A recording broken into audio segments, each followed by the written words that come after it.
And good morning, Facebook and YouTube. Thank you so much for joining me. YouTube, I'm not sure if you're loving on this or not. We've had a couple of people unsubscribe, which is okay. It happens. Hopefully there's more people that want to subscribe and want to know this information. I guess maybe just finding our great thing. But for those of you that are here, thank you. I think a lot of times creators make the mistake of complaining or being upset about the people who aren't there when you've got people showing up right in front of you. And I so much appreciate all the people that have responded, people that have texted me, people that have, put comments later in the chat or contacted me, like I said, via the text message thing that we've got set up. So I appreciate you being here today. This is awesome. And today is Wednesday. Families out there, this is where you need to be. If you want to know anything about real estate and want to know anything about home ownership in the Racine area, then you need to be here for Racine Family Mornings. And today, Wednesday, is our Stat Snap Day. So we are going to go over the snapshot of last week's real estate. What happened just last week? We will be doing more general, like larger forms of data as well. Don't get me wrong. We do collect data throughout the whole year, and then we do average it every quarter as well. So we will do a little bit of that, but that you can find more on our YouTube channel, not so much on Facebook. But if you are on Facebook, and I would appreciate this very much if, let's see if I can get things to work right here. Let's see. Is that better? There we go. If you're on Facebook, do me a favor. Give me a thumbs up, an emoji of some kind, leave a comment, and then share. Facebook needs you to share in order for everybody to know about this. So that is how Facebook works best, is through sharing. And then, of course, if you are joining us on YouTube, go ahead and click like, subscribe, turn on that notification bell so you don't miss us any morning. We also have a special video that comes out every Saturday. So we have other videos and then, of course, shorts every single day on both YouTube. And we also send them out on Instagram as well, which kind of feed over to the YouTube stories. They like the reels on Instagram get shared over to Facebook and onto my stories. So anyway, thanks for joining us today. We are going to go over some stat snaps, which means we're going to use this camera a little bit more because talking to this camera is a bit more sensible when I have the big thing up on the screen here.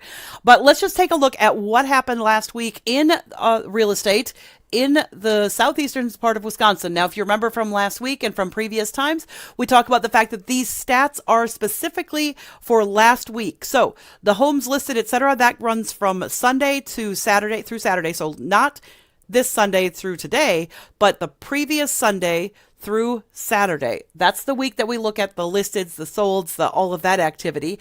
And then the actual interest rates that we're going to talk about, those come from yesterday, from Tuesday. Now, if you do want to be part of the Stat Snaps email that I send out every week, because you don't always have time to be here, then do yourself a favor and text stat snap to 262-676-2383, and I will communicate with you and we can get those out to you in email form if that's how you'd prefer it. So once again, text stat snap to 262-676-2383, and I will communicate with you and we'll get you added so that you get those stats every Tuesday at noon when we send them out to our general public, rather than having to catch this video if you don't want to. If you don't want to see me, that's fine. Or if you want to have that ahead of time and then let me explain them and listen to me explain them, that's good too, because I like hanging out with you guys here.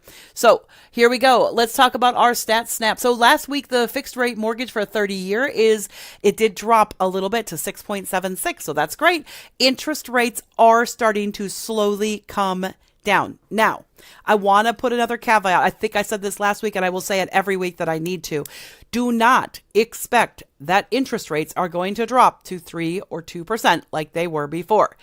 You should be, if you see interest rates drop into the high fives, you should be like raising a hallelujah, because even the high fives is a really low rate when you look at the whole history of interest rates. I mean, in the 80s, if my parents had wanted to buy a house, at that point they were in a housing situation where housing was provided in relationship to their job. So they didn't have their own home at that point.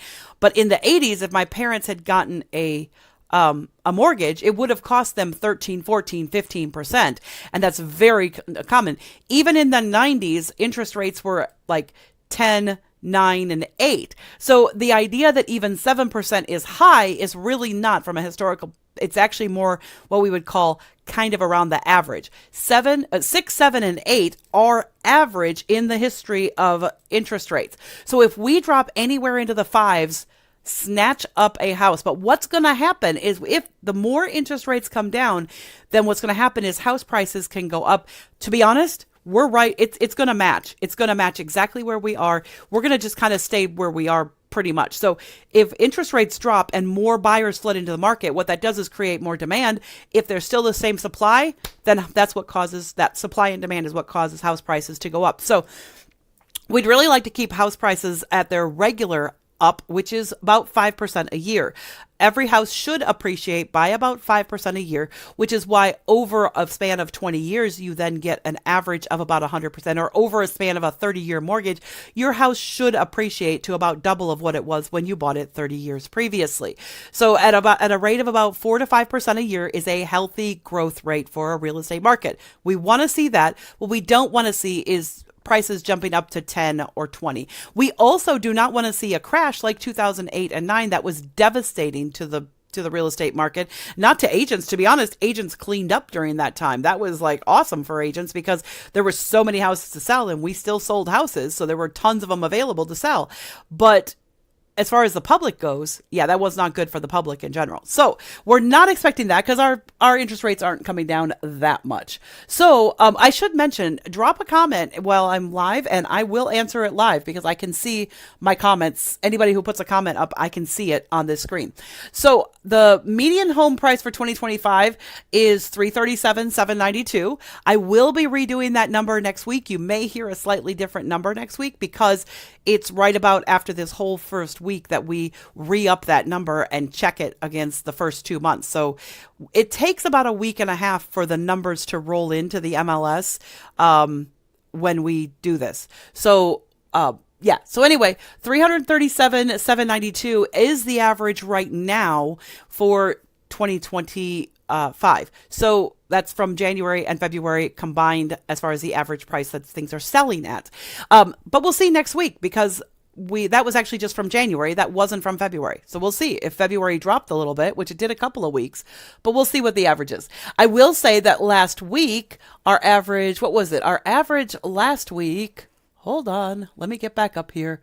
Our average last week was 324,251. So the average sold price last week, just for that 7-day period, was 324,000, which is a little bit below that average that we had in January. So, and we know last week's average was in the 200s, so that number may come down. It does start to adjust. The more data that we add in, the more homes that are sold, the more adjusting we do to that. All right, so last week there were 59 homes that were listed. There were 59 homes that got an offer on them and went under contract, and there were 60 homes sold. So what that means is that we have not gone up in our inventory, but we've also not dropped in our inventory because we are listing and selling about the same amount of homes right now.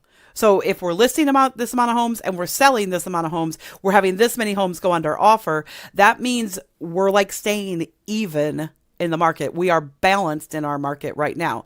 It means that there is not too much inventory or too little inventory, but it's kind of just right. Although, to be honest, as we come into the spring market, we may see those numbers shift because if we don't see the amount of listings go up, then we will have a problem. So, and if you are interested in listing your house, give us a call. We do have some special listing packages and we have some specials going on for this spring of 2025.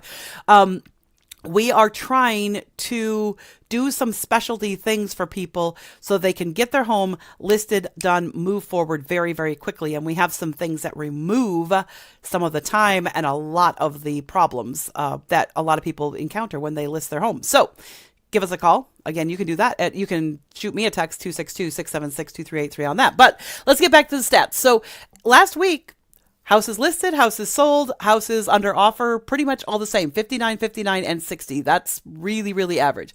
So it also means that with that 337 and with the interest rates changing, if you had a 700 credit score, which is pretty average nowadays, and under 40% debt to income ratio, you can go down as low as 650, but you will pay more your interest rate will be higher if your debt to income is higher or if your credit score is lower. So both of those factors. So when you see people advertising this interest rate, blah, blah, blah, they're not telling you what that's based on.